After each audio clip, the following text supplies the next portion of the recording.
ಒಂದು ಬಗೆನಿಯರು. ನನಗೆ ಇಲ್ಲಿ ಬಂದ ತಕ್ಷಣ ನನಗೆ ಮುಖ್ಯಮಂತ್ರಿಗಳಿಗೆ ಜಮೀರ್ ಅಹಮದ್ ಖಾನ್ ಅವರು ಶಿವಣ್ಣವರೆಲ್ಲ ಸೇರಿ ಶಿವಲಿಂಗಿಗೂ ಮುಖ್ಯಮಂತ್ರಿಗಳಿಗೆ ಒಂದು ಕೃಷ್ಣ ಕೊಟ್ಟು, ಕೃಷ್ಣನ ಒಂದು ದೊಡ್ಡ ವಿಗ್ರಹ, ನನಗೆ ವಿನಾಯಕನ ಕೊಟ್ಟು. ಕೃಷ್ಣ ಬಹಳ ದೊಡ್ಡ ದೇವರು, ವಿನಾಯಕ ಎಲ್ಲ ವಿಘ್ನಗಳನ್ನ ನಿವಾರಣೆ ಮಾಡುವಂತಹ ವಿನಾಯಕನನ್ನು ನನಗೆ ಕೊಟ್ಟು. ವಿದ್ಯೆಗೆ ನಾಯಕ ವಿನಾಯಕನ ಕೂಡ. ಅದಕ್ಕೆ ಅವರಿಗೆ ನಾನು ಅಭಿನಂದನೆಗಳನ್ನ ಧನ್ಯವಾದಗಳನ್ನ ಅರ್ಪಿಸಲಿಕ್ಕೆ ನಾನು ಬಯಸ್ತಾ ಇದ್ದೇನೆ. ನಮ್ಮ ಹಳ್ಳಿಯಲ್ಲಿ ಒಂದು ಮಾತು ಹೇಳ್ತಾರೆ, ನೇಗಿಲು ಉಳಿದೆ, ನೇಗಿಲನ್ನ ಉಳಿಲಿಲ್ಲ ಅಂದ್ರೆ ಯಾವ ಭೂಮಿಗೂ ಫಲ ಕೊಡುವುದಿಲ್ಲ. ಹಂಗೆ ಇವತ್ತು ಏನು ಕನಸನ್ನು ಕಂಡು ಡಿ ಕೆ ಸುರೇಶ್ ಮತ್ತು ಶಿವಣ್ಣವರು ಈ ಭಾಗದ ಜನರ ಋಣವನ್ನು ತೀರಿಸಬೇಕು, ಈ ಭಾಗದ ಜನರಿಗೆ ಇತಿಹಾಸವನ್ನು ಸೃಷ್ಟಿ ಮಾಡುವಂತ ಒಂದು ಕಾರ್ಯಕ್ರಮವನ್ನು ರೂಪಿಸಬೇಕು. ಬರೀ ಕನಸು ಕಾಣದ ಸಾಲದು, ಆ ಕನಸನ್ನು ಕಾರ್ಯರೂಪಕ್ಕೆ ತರಬೇಕು ಅಂಥೇಳಿ ಏನು ಸಂಕಲ್ಪವನ್ನು ಮಾಡಿದ್ರು, ಆ ಸಂಕಲ್ಪಕ್ಕೆ ಇವತ್ತು ಸಿದ್ದರಾಮಯ್ಯ ನೇತೃತ್ವದ ಸರ್ಕಾರ, ನಾನು ನಮ್ಮ ಪರಮೇಶ್ವರ್ ಅವರು, ನಮ್ಮ ಕ್ಯಾಬಿನೆಟ್ ಮಿನಿಸ್ಟರ್ಸ್ ನಾವೆಲ್ಲ ಸೇರಿ ಮುಖ್ಯಮಂತ್ರಿಗಳ ನೇತೃತ್ವದಲ್ಲಿ ಈ ಒಂದು ಐತಿಹಾಸಿಕವಾದಂತಹ ಶಿಲಾನ್ಯಾಸವನ್ನು ಮಾಡಿದ್ದೇವೆ. ಬಾಬಾ ಸಾಹೇಬ್ ಅಂಬೇಡ್ಕರ್ ಅವರು ಹೇಳ್ತಾರೆ, ಇತಿಹಾಸ ಮತ್ತೊಂದು ಇತಿಹಾಸವನ್ನು ಸೃಷ್ಟಿ ಮಾಡಲಿಕ್ಕೆ ಸಾಧ್ಯ ಇಲ್ಲ ಅಂತೇಳಿ. ಹಂಗೆ ಇವತ್ತು ನಿಮ್ಮ ಸ್ಥಳೀಯ ಮುಖಂಡಗಳಾದಂತಹ ಶಿವಣ್ಣವರು ಮತ್ತು ಡಿ ಕೆ ಸುರೇಶ್ ಅವರು ಸುಮಾರು 2,000 ಕೋಟಿ ರೂಪಾಯಿ ಯೋಜನೆ,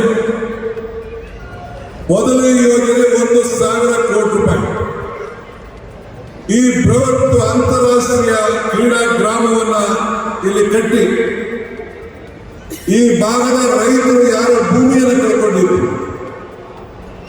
ಯಾರು ಇಲ್ಲಿ ವಾಸ ಮಾಡಬೇಕು ಅಂತ ಬಂದಿದ್ದಾರೆ, ಅವರೆಲ್ಲರಿಗೂ ಕೂಡ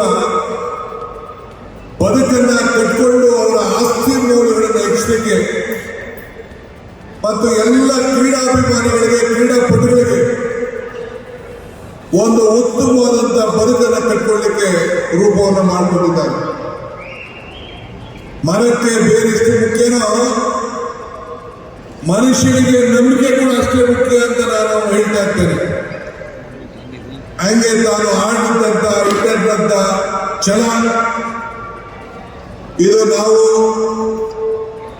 ಏನಾದ್ರು ಮಾಡಿ ಸಾಧ್ಯನ ಮಾಡೇ ಮಾಡ್ತೀವಿ ಅಂತೇಳಿ ನಮ್ಮ ನಾಗರಾಜ್ ಅವರು ಮತ್ತು ಅವರೆಲ್ಲ ಸ್ನೇಹಿತರು ರೈತರ ಮನವರಿಕೆಯನ್ನು ಮಾಡಿ ರೈತರಿಗೆ ಹೇಳಿ, ಡಿ ಕೆ ಸುರೇಶ್ನ ನಂಬಿ,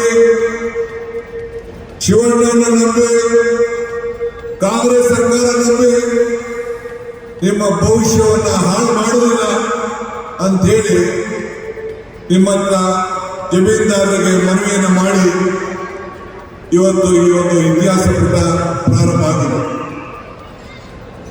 ಬೇರಿಲ್ಲ ಆದರೆ ಮರ ಉಳಿಯುವುದಿಲ್ಲ, ನಂಬಿಕೆ ಇಲ್ಲ ಅಂದ್ರೆ ಸಂಬಂಧಗಳು ಉಳಿಯುವುದಿಲ್ಲ.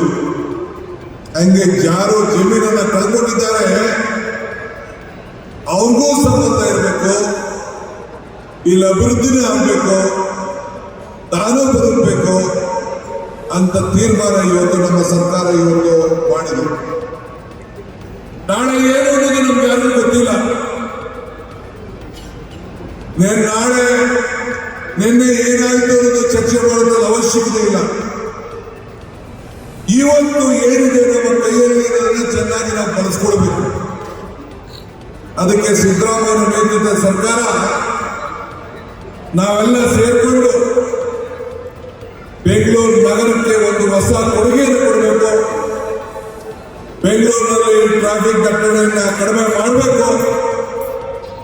ಲಕ್ಷಾಂತರ ಮಂದಿ ಕ್ರೀಡಾಪಟುಗಳು, ಕ್ರೀಡಾ ಅಭಿಮಾನಿಗಳು ಇವತ್ತು ಬೆಂಗಳೂರು ನಗರದಿಂದ ಹೊರಗಡೆ ಹೋಗಿ ಇಂಥ ಒಂದು ಭವ್ಯವಾದಂಥ ಸ್ಟೇಡಿಯಂನಲ್ಲಿ ಕ್ರಿಕೆಟ್ ಆಗಲಿ ವಿವಿಧ ಕಾರ್ಯಕ್ರಮಗಳನ್ನು ನೋಡೋಕ್ಕೆ, ಕ್ರೀಡೆಗಳನ್ನು ನೋಡಲಿಕ್ಕೆ ಅವಕಾಶವನ್ನು ಮಾಡಿಕೊಡ್ಬೇಕು ಅಂತ ಹೇಳಿ ಇವತ್ತು ತೀರ್ಮಾನವನ್ನು ನಾವು ಮಾಡಿದ್ದೇವೆ.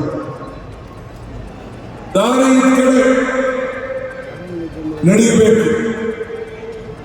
ದಾರಿ ಇಲ್ಲ ಅಂದ್ರೆ ದಾರಿಯನ್ನು ಮಾಡಿಕೊಂಡು ನಾವೆಲ್ಲ ನಡಿಬೇಕು. ಹಂಗೆ ಇವತ್ತು ಇಂಥ ಒಂದು ಐತಿಹಾಸಿಕವಾದಂಥ ಕಾರ್ಯಕ್ರಮವನ್ನು ನಮ್ಮ ಸರ್ಕಾರ ಮಾಡಿದೆ. ಬೆಳಗ್ಗೆ ಎಲ್ಲರೂ ಕೂಡ ನಡೀಬಹುದು, ಆದರೆ ಕನಸಿಲ್ಲ ಅಂತಂದ್ರೆ. ಮತ್ತಷ್ಟು ಸುದ್ದಿಗಳಿಗಾಗಿ ನೋಡ್ತಾ ಇರಿ ಪಬ್ಲಿಕ್ ನ್ಯೂಸ್ 24x7. ಇದು ಸತ್ಯದ ಧ್ವನಿ.